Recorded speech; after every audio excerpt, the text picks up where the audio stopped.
Real life thriller horror suspense story अनजान कातिल। Chapter 5 पहला बदला। सुबह के 7 बज रहे थे। हवेली के भीतर घड़ी की टिक टिक असहनीय लग रही थी। परवेश, नागेश, आरती और नीतू चारों के चेहरे पर घबराहट साफ थी। मालती बिना किसी को बताए आर्यन को साथ लेकर फॉर्च्यूनर खुद ड्राइव करते हुए कब दिल्ली की ओर निकल गई, किसी को पता ही नहीं चला। उसका मोबाइल लगातार स्विच ऑफ आ रहा था। कुछ ठीक नहीं लग रहा, आरती ने कांपती आवाज में कहा। नागेश बार बार फोन मिलाता रहा, पर हर बार फोन स्विच ऑफ बता रहा था। अब और इंतजार नहीं, परवेश बोला। हम निकलते हैं। नागेश ने तुरंत एक टैक्सी मंगवाई। दोनों भाई दिल्ली की ओर बढ़ चले। कुछ ही किलोमीटर चले होंगे कि अचानक परवेश की आवाज कांप गई। सड़क के किनारे उनकी फॉर्च्यूनर खड़ी थी और उसके पास मालती की कुचली हुई लाश।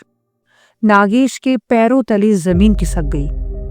सब कुछ साफ था।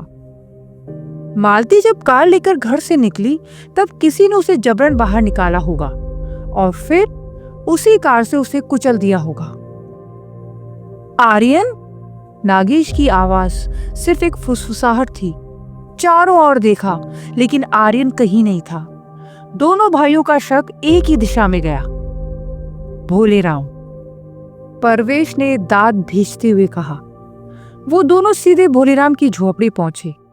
दरवाजा खुला था और अंदर आर्यन वही था, डरा हुआ, सहमा हुआ, शरीर पर हल्की फुल्के चोटों के निशान। नागेश की आंखें लाल हो गई। तूने मेरी पत्नी को मार डाला? वो गरजा। भोलेराम कुछ नहीं बोला। उसने बस आर्यन की ओर देखा और फिर जमीन की ओर। नहीं मार सका, भोलेराम बुदबुदाया। नहीं मार सका। बस इतना सुनना था कि नागेश पागल सा हो गया। वो भोलेराम पर टूट पड़ा, एक के बाद एक वार करता रहा। ये बदला है, ये बदला है, भोलेराम बस यही चीखता रहा। तभी आर्यन बेहोश होकर जमीन पर गिर पड़ा। आर्यन! परवेश चीखा।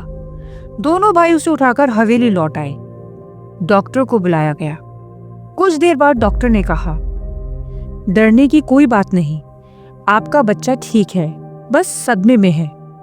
नागेश ने राहत की सांस ली, पर वो राहत बहुत भारी थी। आर्यन को थोड़ी ही देर में होश आ गया। उसकी आंखें खुली तो सबसे पहले उसने अपने सामने नागेश को देखा। अगले ही पल वो उठकर अपने पिता से लिपट गया। नागेश का शरीर कांप रहा था। वो कुछ बोल ही नहीं पा रहा था, बस अपने बेटे को ऐसे मिल रहा था जैसे बहुत लंबे समय के बाद पहली बार उसे गले लगा रहा हो। आर्यन ने धीमे स्वर में कहा, पापा, आप इतना लेट क्यों आए? कमरे में अचानक सन्नाटा छा गया। मैंने तो नीतू को उठाकर बोल भी दिया था कि मम्मी मुझे दिल्ली ले जा रही है।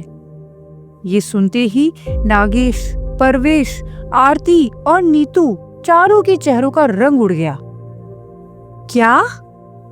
आरती के मुंह से बस इतना ही निकला।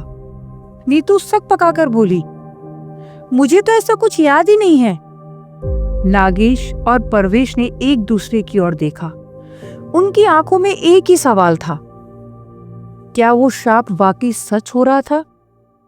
नागेश ने आर्यन की ओर देखा। तुमने मुझे क्यों नहीं उठाया बेटा? उसने कोशिश की कि आवाज सामान्य रहे, लेकिन वो कांप गई। आर्यन ने मासूमियत से जवाब दिया, मम्मी ने आपसे मिलने ही नहीं दिया। सब जैसे सांस लेना भूल गए। मम्मी ने कहा कि सिर्फ नीतू को ही बाय बोलने की इजाजत है। नीतू की आंखें फैल गई। नागेश के भीतर कुछ टूट सा गया। उसकी आंखों में अंगारे दौड़ गए। ये मालती नहीं थी, या मालती अकेली नहीं थी। उस रात जो आर्यन को दिल्ली ले जा रही थी, वो सिर्फ एक माँ नहीं थी और यही सच सबसे ज्यादा डरावना था। वो रात नागेश और परवेश के लिए सबसे भयावह रातों में से एक थी। उन्हें उम्मीद ही नहीं थी कि भोलेराम ऐसा कुछ कर पाएगा। ये आर्यन पर दूसरा हमला था और अब कोई भ्रम नहीं बचा था। ये सिर्फ एक संयोग नहीं था, ये एक सोचा समझा बदला था। और ये कहानी अभी खत्म नहीं हुई थी।